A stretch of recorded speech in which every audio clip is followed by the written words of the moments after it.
Hey, thanks for joining me. Digging around in a comic shop and finding a bunch of stuff, come across some shit that I'm just like, God damn, was Extreme Studios just pumping out endless piles of books nonstop? Just so much crap. And I come across Prophet Anal. Oh, sorry, that's annual. My mistake. Prophet Annual. We start out with a very obvious Joe Quesada cover. Palmiotti on inks. It's got a lot of energy and the big screamy face that Quesada is known for. Prophet's holding a lightsaber, so Star Wars crossover, I guess. But as is the case, it's like, God, there's just nothing going on in these books. Like, I try to read these, and you just get to a point you're like, this is so tedious and boring and dumb. I'm like, will there at least be Liefeld art to just sort of kind of be excited about? I gotta say, this is 95. This is a very distinct era for Liefeld. I don't hate that drawing, and I know that might be weird considering the shit that I give Liefeld, but he doesn't draw anything that even remotely looks close to this anymore, in my opinion. He's putting in a lot of effort to render heavy shadows and textures and body hair, and then I do like this Prophet design with the big, like, poofy hair, like he got electrocuted. It's not my favorite era of Liefeld work at all. That's early X-Force stuff, but this is kind of fine. So I was kind of interested in the... All right, so it lists writer Chuck Dixon. I'm like, oh, does it mean I have to read it because it's not Liefeld writing it? So maybe it'll be interesting. And I tried, and no, it's not. Liefeld says pages 1 through 8, and then 21 through 24, and then has Shannon Denton, pages 9 through 16, and then Joe Bennett, pages 17 through 20. And of course, various inkers, Miki, Sabal, Ratmond. So I'm like, all right. I gotta say, these pages in who drew what, it does not track inside this book. It says 1 through 8. So pages 9 should be whoever Shannon Denton is. Who is that? That's the first time I've ever seen that name to my recollection. But it starts out. I do have to say also, couple of reviews ago on Prophet Comics, I got the weird, stupid idea in my head to have Prophet speak in the voice of Forrest Gump, and I thought it was kind of funny. And then the last time I reviewed a Prophet book, somebody commented like, dude, you didn't do the Forrest Gump voice for Prophet. And I was like, oh my God, I totally forgot. Well, we'll try and rectify that this time. But you get Prophet standing there doing typical Liefeld shit. No backgrounds, random shapes of metallic things, big poofy hair, gritted teeth, holding a sword, looking bloody. I bet this tells us that he's the most badass warrior on the face of the planet ever in the history of ever. Text box says, here lies the consequence of unbridled savagery. Here lies death. I kind of like that as an opening kind of text box. And then there's religious scripture everywhere, and I'm fine with that if it like is part of who the character is, and then put it in there. But I feel like this is just Liefeld kind of knows some scripture. He just wants to throw it in there when it vaguely, sort of, kind of, perhaps, sort of fits the scene. Does giant bloody Prophet fit with this scripture? Isaiah 13:11. Behold, the day of the Lord cometh cruel and fierce of wrath and desolation, and to destroy the sinners thereof and out of it. Okay, that's cool. You got me. So then, I'm like, did Prophet just fart a nuclear shit behind him? And I'm guessing, oh, it's a teleportation portal. But Prophet standing, and then look, what are these Jesus Christ. All right, Prophet standing here. He's holding a sword amongst the shiny reflective bits. Well, the shiny reflective bits become just sort of-ish, like round shapes and then oval shapes with lots of cross-hatching, delineating nothing except an artist's laziness and inability to focus on the mundane shit and only want to focus on the cool shit. Also, where the fuck is Prophet's sword? Did he drop it? Does anybody care? I know Liefeld doesn't, but then Prophet, he's standing there and he's just speaking to himself. He's like, the servants of the Lord have gathered and the wicked hath fallen asunder. Okay, thanks, Prophet. And then a teleportation portal, and a girl says, Greylor, we made it. This is Earth, and that's Prophet. I'm like, Greylor, this is the berserkers. I didn't think they existed anywhere. And then Prophet, he's like, yet more infidels, no matter whether disciple or parademon, I will destroy them all. We're scared of you, Prophet, as he jumps, and then Greylor, who never spoke before, now he just says runk. Runk, runk. Believe me, he says runk all the time. Girl, she's like, you've got that right, Grey. He's coming up in some kind of berserker rage. He doesn't recognize, and then, what is this? They teleport behind him. Prophet knows they're coming. He leaps at him. They freak out. And then what is this? Slam. Who slams into what? Fucking lazy as shit. And then you just cut to Greylor, who's suddenly way smaller than he's always been. He's been massive. But now he's just kind of slightly bigger than Prophet. And the girl, she's like, whoa, Prophet, you're among friends now. It's Psystorm. And Greylor says, runk. He's like, look at him, Grey. He's in terrible pain. Is he? I guess all of Liefeld's characters look like they're in terrible pain. She says his primal instincts have taken over in an effort to block out the agony. If I can forge a psionic link with some rational part of his mind, I can... It worked. Now, if this black box of Dr. Wells works like he said, what black box? She doesn't have a black box of anything. She just reaches out and touches the motorcycle fender that's strapped to his forehead and electrocutes him. Okay. Sure. And so Greylor says runf. Is it runf or runk? It's runk and runf. And so Prophet, I guess he's got his mind back together. He's like, yes, Greylor, I feel much better now. You have my gratitude. I'm curious, though. How were you able to? She explains the black box amplifies your link with Doc and keeps you in blah, blah, blah, to do with the planet decay, blah, blah, blah, the disciples, all-out invasion, Dark Thorn is launching on Earth, blah, blah, blah, blah, blah. And Prophet's like, say no more, Psystorm. Summon a crash tunnel. You got it, Prophet. Next stop. So they open up a portal. They get him. They electrocute him. He's fine. Off we go. Okay, so then they open up a teleportation portal to somewhere else, and then in typical Liefeld fashion, there's concrete stairs and a concrete wall and a concrete throne. And I guess these are supposed to be the other berserkers, or at least some of them. There's the girl that usually has the axe, and she's got a mohawk, and then fucking Wildmane, I guess. And whoever the fuck, they're just standing there. What is this, a fist? What the fuck? What the knuckle fuck is that? But they're just sitting there. And then there's Dark Thorn, the bad guy that was sort of in the first Youngblood miniseries, I guess. He's standing there, and I guess that's Supreme standing right there. So they rescue Prophet. They teleport to go rescue the other berserkers. There's Lord Darkthorn. Why is he here? Where is he invading? Why? What? Where? When? Why? Who?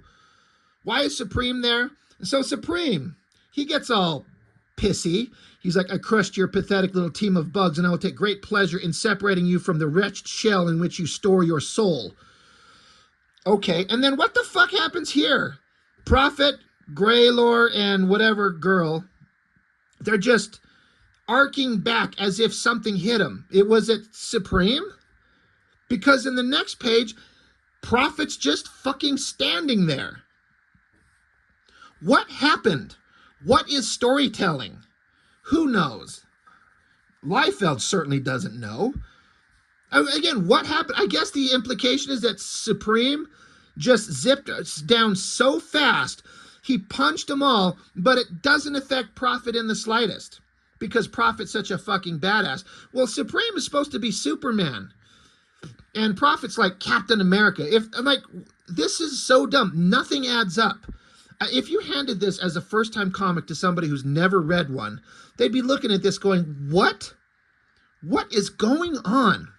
So Prophet stands there. He says, "It seems the Lord has seen fit for us to meet again, evil one." And fucking Darkthorn, he's like, "Lord, there is none here who is Lord, save me, fool. If you find yourself before me again, it is by my will." I'm going to throw out a suggestion, an idea, a thought.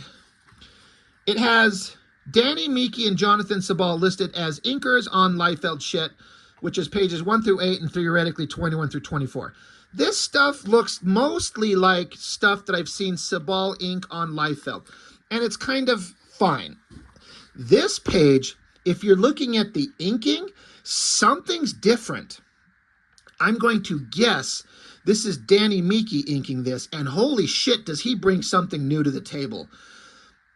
I mean, this is standard Liefeld stuff with ridiculous proportions, but there's a line work going on with the inking that in this figure that just stands out. Especially, look at this close-up of Darkthorn's face. You can tell absolutely that the inker that I'm again assuming is Danny Miki, these textures in the shiny reflective metal, that is some beautiful inking line work. You know Liefeld did not draw that. He probably just put like a little curve and then just threw a couple of straight lines. And then the inker just kind of takes it and runs with it. And these metallic textures all through this shiny metal mask, got to give it to the coloring team for kicking ass on the colors. And then even the textures, like that is an inker adding all kinds of texture design in the ink line. I think that actually looks really good. I like this page. Storyline separate because it doesn't make any fucking sense. The screamy face, the shadows in it, the electrocuted hairdo, the cool kind of sketchy line work going on all over the body with a great ink line, probably Miki using a Hunt 102, you know, busting that shit out and just putting those snaps on there everywhere. It looks great. Specifically for a Liefeld drawing, but the inking, this is where an inker can really elevate your work. And I like it.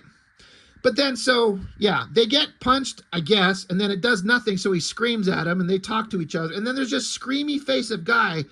I'm like, who's this? Is that supposed to be Wildmane? Good thing you can't fucking tell. He's just like got human skin and pointed teeth and hair. You could just mistake Prophet if you don't know who it is. And then Girl, she's like, let's stop all the bullshitting, guys. We got to stop Darkthorn. He's going to take over the world, and he's captured our friends. I'm just lingering on this page because this is a great panel. This is the best looking panel in the entire book. That shot right there. Separate of, like I said, I do kind of like that front page, but that shot, that inking and coloring look great. Okay. Well then, okay. So I guess Greylor and Hot Girl are going to attack. So they run forward and she does some weird dance pose. And then Supreme, where the fuck was he? He's just right there shooting a laser blast at him. It hits the girl and hits Greylor. I almost call him Badrock. He might as well be. I'm like, what? Supreme was here, and then he grunts and threatens him, and then he's nowhere to be seen anywhere, ever. What is storytelling? I don't know. So they charge, and then Supreme's just standing there, blasts them, but they're fine. For all his power and everything, it doesn't do shit to the girl and the monster. And Prophet, of course, he's like, the fight is ours, Darkthorn. Let good and evil contend for the weave of the future. They're like, yeah, right. In the meantime, now I'm really cranked. Okay. And Prophet, once again, well, there's more scripture. Not going to read it all because who fucking cares. And then the inner monologue, he's like, I am Jonathan Taylor Prophet. I am the Lord's servant. Leave your throne and end your bickering now and forever. His righteous anger fills my soul. Okay, sure. And then look at this shot of this face here with the shiny metallic texture going on there versus the panel that was just right there. It's night and day. It doesn't even look like the same dude. So again, I'm just assuming Miki and Sabal. And why does Miki get freedom to just go nuts? Does Sabal not want to? Is he instructed not to? Does he not have the balls to get that creative? But Miki does. Miki's one of the best inkers out there, and he's been that way for a long time. But yeah, so Darkthorn, he's gonna start monologuing. You know, moments ago you called upon your Lord. It may surprise you to know that I know him far better than you. Oh yes, blah, blah, blah, blah, blah, blah, blah. I'm evil. And then I'm like, okay, wait, stop, stop. He stands up out of his concrete chair. What the fuck is in the background?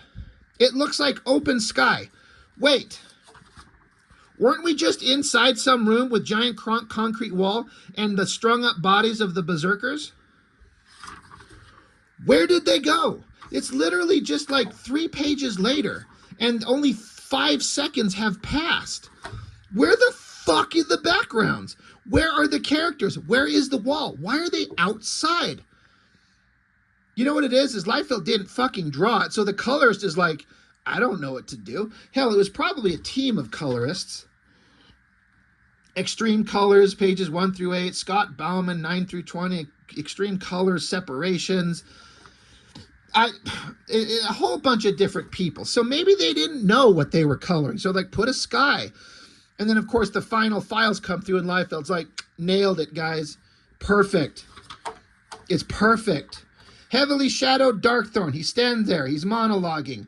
I did all this cool shit. And you're like, ugh, okay, wait, what? And then I'm like, well, wait. It was only the first 8 pages. Literally right here it says Liefeld, pages 1 through 8. Okay, 1, 2, 3, 4. I'm assuming they don't count this. 5, 6, 7, 8. So Liefeld should end right here. And if they do count the ad as a page, then it ends here. But it's a double page spread. And looking at it, it looks mostly like a Liefeld page. There's some, like, let me bring up the big guy here. There's something about his face and then kind of the musculature in this arm that's like the double lighting, like something interesting is kind of going on there. It's Liefeld, it's exaggerated, like photorealism, anatomical perfection is not necessary for comics, but there's something about this figure and the weight in the legs and the finish on it that's, I'm like, this is better than Liefeld can do. It has his stink all over it, but there's also something going on that's like, especially in the legs. I feel like there's a helping hand, but maybe it's, I don't know. I don't know, but it's got Liefeld's weird vibe, but it kind of works, but it also looks better than he can do typically. So I'm kind of confused. I don't know exactly what's going on, but it's pretty impressive. I like it. It's dynamic. It's powerful. The story sucks, but so he keeps going on. Supreme and Kid Supreme showed up, and then some cloaked fucker, nondescript no one with a vaguely just boring sword stabs Supreme in the back, and then you got cybernetic soldiers, and then you got some kind of like coal mill factory looking thing. I'm like, Liefeld in his wildest dreams has never come close to drawing a background like that. And that's not even that complicated. So that lends to my theory that he's done some of this, but not all of it. Again, I acknowledge I could be completely wrong. But considering the backgrounds I've seen Liefeld draw, which consist of fucking nothing and next to nothing, again, this is not super complicated, but there's like a perspective and there's some details going on and round smoke pipes. That's way more advanced than Liefeld has any knowledge or ability to do. So, again, so who's drawing what? Pages 1 through 8? 8 is either ending here or this page. But this is all him. So they fucked up. So then it switches over, and I'm like, this is still Liefeld. This is still him. It's not Joe Bennett, and I don't know who Shannon Denton is, but there is some art coming up that's very different. And again, they're standing outside. Look, is that like a cloudy sky? Remember how just a few pages ago, there's a concrete wall behind him and the berserkers are strung up? Look, it's just gone. And Superman, Supreme, whatever the fuck, he's just standing there. And then just random, bald, shaded, winged fucker is standing there. Who's this? Where did he come from? Who is he? He's just there. And so Prophet is looking and the girl's talking and I'm like, what is this? Are these somebody's legs? They're surrounded by cybernetic soldiers. That's right. Random panel of cybernetic soldiers. So I guess our heroes are surrounded by that. So that's what this is. I don't know why there's a concrete square here. Later on down here it says, enter Kid Supreme. So he's floating in the air, I guess, over something. I don't know what. And at the bottom, there's weird little crab shapes. They look like crabs or something.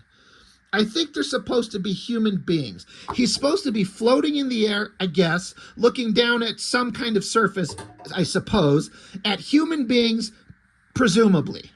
And he stares down. He's like, this is a 9 on the Richter scale. These guys are armed to the fangs. I got to find another one of those tunnels and get help before it's too late. But how? And what about Supreme, if it even is Supreme? What? It does say enter Kid Supreme, little asterisk, see Supreme number 29. Well, I guess you got to read Supreme 29 to understand what's going on in Prophet ANnuAL number 1. Okay, so fight is on, I guess, with Dark Thorn, Supreme, and whoever the fuck bald-winged guy is. Okay, sure. And then it just, I'm like, wait. All right, suddenly we're in a different artist. But like I said, if this is page 9, this is 10, this is 11, so this is page 12. It says the other artist does pages 9 through 16. So somebody fucked up. Fuck-ups are fine. We all make them. Whoever this artist is, I'm presuming Shannon Denton, lots of attention and ability to draw back. Look, again, do you know why Liefeld handed this page off to someone else? Because it required, I guess they went back in time. It looks like medieval times. There's a table in proper perspective. There's goblets on there and candles and tablecloths and brick walls going up and floor in proper, like, 3-point perspective. At least 2. No, there's 3. You know, this way, that way, that way. Liefeld couldn't imagine or dream of drawing something like that. So he's going to hand it off to someone else. And I have to admit, it's way more competent, but it's visually more boring. It's fine. I don't know who these people are. Why are we talking to them? Who are they in this ANnuAL comic? It's issue 1. Who are these guys? What is their story? What is going on here? So, big double-page spread of giant fight happening. Giant robotic soldiers just laying waste to things. Things blowing up. It's kind of fine, you know. It's kind of fine. A lot of work went into it for whoever is drawing this. Oh shit, the middle page come out. This page made me laugh because, okay, splash page of whoever the hell these 2 fucking assholes are. They're just killing everything. Like guy with dark hair and guy with light hair. They look like 80s rockers or something like that. After all this destruction, they're just walking, and robotic soldiers are back there, but perspective-wise, the camera that we're looking through is essentially sitting on the ground, maybe just barely above. It's like at ankle level. That's how you get this straight-on shot this low at their feet and seeing it straight on. Like if the camera was raised up looking at them at chest high, the entire perspective would be different. But the convergence lines of the perspective are like right here. So the camera is very low. But then if you see this other dude over here, if you put it into perspective, the height of him versus these guys look like fucking giants. They look like they're 30 feet tall. And I was like, that's actually kind of awesome. Imagine these guys stomping through your city and they can look up to your 3rd-story window or something like that. Just the perspective is kind of fucked up. You got the moon up there. There's a lot of detail. It's kind of fine, but it kind of threw me off. I also was like, I don't care about any of this story. The only part I'm kind of interested in is kind of dissecting the storytelling from Liefeld's beginning stuff. And then all this stuff. Who are all these characters? What is going on? Why is this kid and his grandma or whatever getting attacked by bald Darth Vader there? God, Grandma's got some giant jugs. Holy Lord. But boy, did I not care about this story. Whatever the hell is going on. And then there's more fighting with cops and these guys just cackling. Ha ha, Culver, I love it. And then, yeah, I'm sorry, not interested in this story. But then I guess it suddenly comes back on Decay. We're back with Lord Darkthorn. I'm like, okay, we had a little interlude of backup story for whatever the hell that is. God, this guy says Radikill? What? Radikill? Stop it. So Darkthorn, he's there.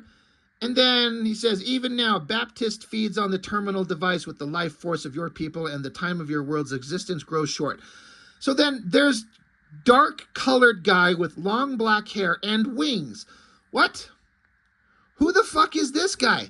Because on the previous pages, I don't even have to tell you, winged guy showed up. He's bald. Now there's like long hair guy, and the color scheme is completely different. So is winged guy here, that winged guy there? He steps in front of Darkthorn and says, soon the gate will open. And Darkthorn bitch slaps this winged whoever the hell. He says, begone, imbecile, you have failed too often. So then Prophet, I guess, is here. I guess that's Supreme. I'm like, I'm just so lost. And it's not because I didn't read the previous story. It's an entirely different thing. I'm just kind of trying to keep visual track of what was happening in the opening pages and what's happening in the back pages here. Prophet's doing something, and he's doing something. Darkthorn's pissed. He yells, kill him.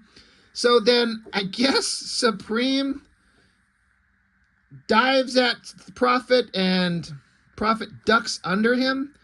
And Supreme's kind of like, oh, first blood, Prophet, but not last. And then I guess Greylor jumps at Supreme and gets punched. That punch shot and that reaction shot, that's pretty good. As an action page, this page is pretty solid. I'm guessing this is Joe Bennett. It doesn't feel like it's this artist who is drawing these medieval pages or whatever the hell this. It doesn't feel like this artist is this artist. So I'm guessing Joe Bennett. Pages 17 through 20. And then this shot of Prophet, sword in hand, flexing, clenching his ass, and Supreme diving at him. That's, for, you know, Image comic style silly stuff, that's pretty epic. That's pretty good. They're gonna fight. Dive at him. Prophet saying, I have no quarrel with you, Supreme, lest you serve him. And then Girl is shooting lasers at bad guys. I guess Prophet punches Supreme. He says, I'm tired of your cruelty and your insipid arrogance, of you. And punches Supreme. Is Prophet strong enough to beat the piss out of Supreme? Maybe. Darkthorn's pissed. He's like, impossible. He's losing. Supreme is actually losing. And then long-haired winged guy, whoever the hell he is, he says, with the knife controlling him, he is weakened. Use the Darbots, master, the Darbots. Okay. And then we get more scripture, and then Supreme, hunkered on the ground, balled up. He says, no, Darkthorn, I don't need them. I don't need anyone. I am Supreme. Yes, you are. You are Supreme. And then robots, I guess the Darbots. And like this suddenly looks like an entirely different artist. This does not look like the artist who draw the medieval pages. This does not look like the guy who was just drawing the Prophet Supreme fight. I guess, so who's this? So fight, punch, fight, winged guys doing winged guy shit. And then suddenly Supreme, his outfit has just changed. And it took me a second to realize this was still Supreme, because Supreme has like white hair, right? Somewhere here. I mean, you can't really see it, but Supreme has always had white, like gray hair. And that's, whenever I think of him, that's what the visual of him is. He's got light hair, I thought, right? It's kind of hard to tell. It's colored differently. But then suddenly, artist is drawing him like kind of light hair. He's got golden shoulder pads and bare arms. But then suddenly, this version of him, his hair is completely inked and colored in black, and he's got like golden metallic arm sheathing. I'm like, so at first I was like, who's this?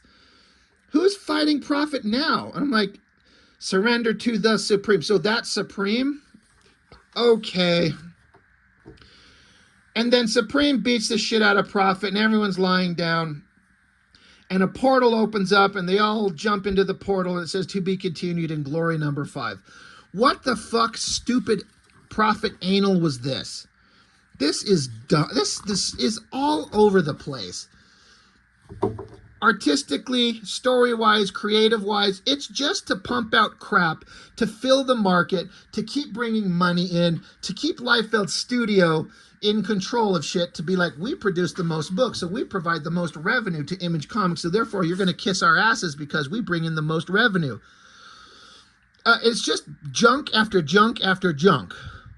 And if you're lucky, occasionally you get some interesting art. And there were a couple of moments in here, but as a reading experience, again, I always kind of boil it down to hand this to someone who's never read a comic and then ask them to explain to you what happened. And I bet you they stare at you and go, I could not follow what the hell was going on in the slightest.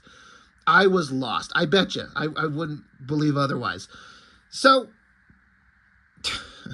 whatever. The issue 1 of Prophet Anal.